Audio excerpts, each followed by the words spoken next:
Frank Seravalli of Daily Faceoff, who is all over this trade. Frank, thank you so much for joining us on short notice. We appreciate it. Do you know the conditions of this pick? That is the first thing that everybody's asking in our chat right now. Yeah, so the conditions are super simple. It's top 13 protected, and if the New York Rangers would happen to be picking inside the top 13 with that selection, then the pick will then transfer to 2026 for the Canucks. And at that point, the pick would be unprotected. So I think in a best case scenario, given what we know about this year's draft class and that 2026 is expected to be stronger, the best case scenario for the Canucks would be that pick does transfer to 2026. Okay. Just your initial reaction to this trade. Do you like it for the Canucks? I think they had to rip the Band-Aid off. 3-game winning streak or not, it was time. And the biggest win in this deal for the Canucks is getting off of JT Miller's contract. This deal, in principle, isn't hugely different than the one that was on the table 10 days or 2 weeks ago when it fell apart. Essentially, what happened is, believe it or not, the Canucks actually had to add slightly with Erik Brannstrom and Jackson Dorrington in order to get this over the finish line. Because I'm told the deal that was coming back then was Filip Chytil, a similarly protected first-round pick, and a prospect. In this case, I think Mancini qualifies and fits that bill. But the Rangers, I believe, had agreed to the deal. And when they ran it up the flagpole inside their own organization to get it green lit, that's when they ran into an issue from ownership saying, hey, we can't take on this deal. This is a 31-year-old center. We already have one of those under contract until he's 37 and Mika Zibanejad in a deal that isn't looking great for us. We've got to figure out a different solution here. And so since the Canucks were not willing to retain, that's kind of what the holdup was the last couple weeks. And essentially the Rangers had to come back and find a way to get Vancouver to sweeten it, so to speak, in order to appease and get this deal over the finish line. Frank, what are the Canucks getting in Filip Chytil? 11 goals, 20 points so far this season. The guy that had serious injury issues a year ago. When he's on his game and doing things well, what are Canuck fans going to see in Filip Chytil? I think he's closer to a third-line center than a second-line center. And I think with the injury history that he has, it's hugely concerning to me. The cost certainty is nice, particularly with the cap going up. But here's the thing. This is a player that the Vancouver Canucks have long been a believer in. I think they've had interest in Filip Chytil going back multiple years.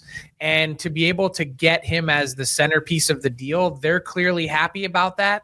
They feel like he's someone that could be a problem solver for them. And let's face it, the biggest linchpin to this entire deal is not anything that the Canucks are getting back. It's Elias Pettersson. Period, full stop, end of story. Can removing JT Miller from this equation allow Pettersson to get back to being the north of a point per game player and play driving center that this team needs him to be and is paying him to be?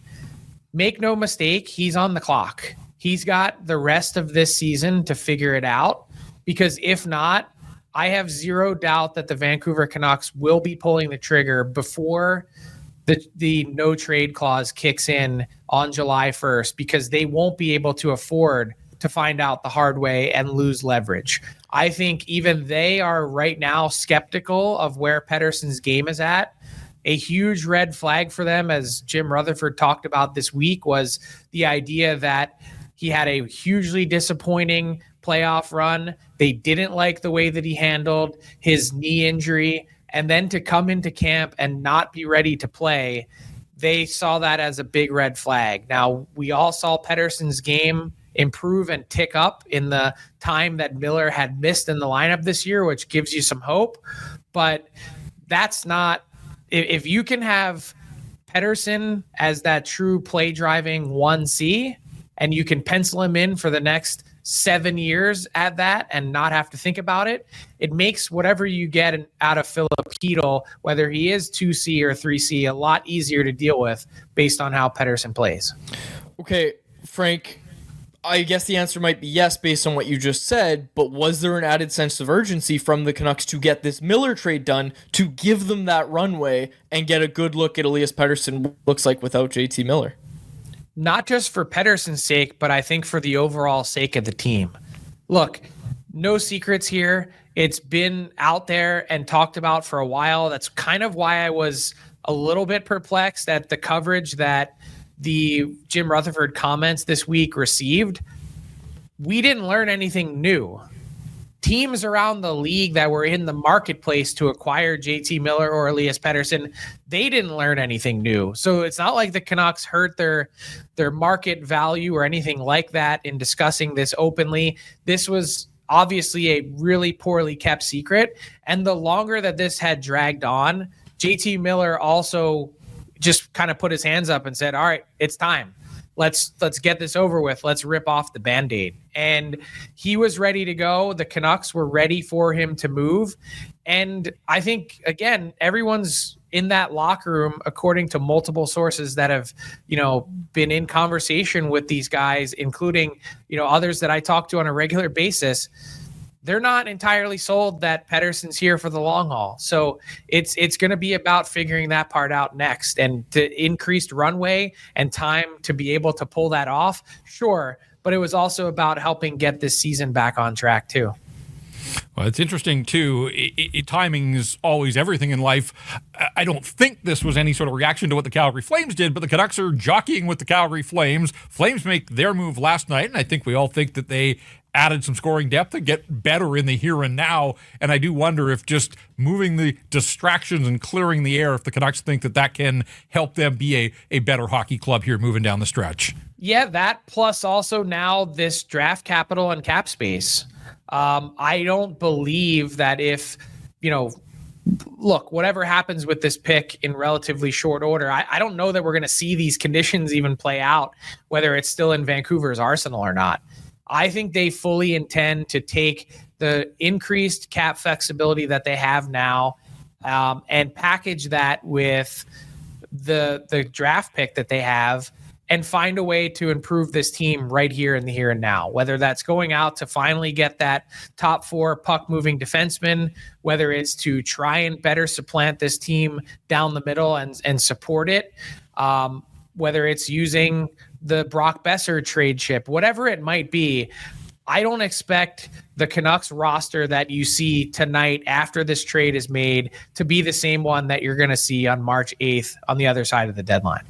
That's very interesting. That was going to be my final question for you, Frank, is where do you think Brock Besser fits into all of this? Your gut reaction, do they trade Brock Besser ahead of the trade deadline?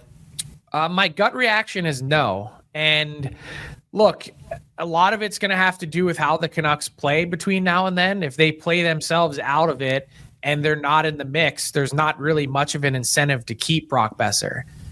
I understand that this negotiation has been slow going. In fact, from what I know about this negotiation, I would say that there hasn't even really been one. These two sides have been very content to let this season play out. You can view that through whatever prism you want. But at the same time, I think Brock Besser is comfortable playing in that position. And I think the Canucks are comfortable learning as much about Brock Besser's game and where he's at along the way. They're mutually using each other, so to speak. And so what that looks like on the other end of it, I think if they play out the string and he walks, the Canucks are okay with that. And he's okay playing it out in Vancouver too. So I think there's mutual comfortability there. And I don't think there's any animosity right now with the way that this has unfolded, that both sides understand where they're at and they're just going to keep grinding away, because if you think about it, it's kind of all really Brock Besser's ever known in Vancouver. Mm-hmm. Folks, make sure you subscribe to the Canucks Army YouTube channel. Any final thoughts, gentlemen? We're cutting it close. It's almost a Canucks game time. Any final thoughts? I see Jeff.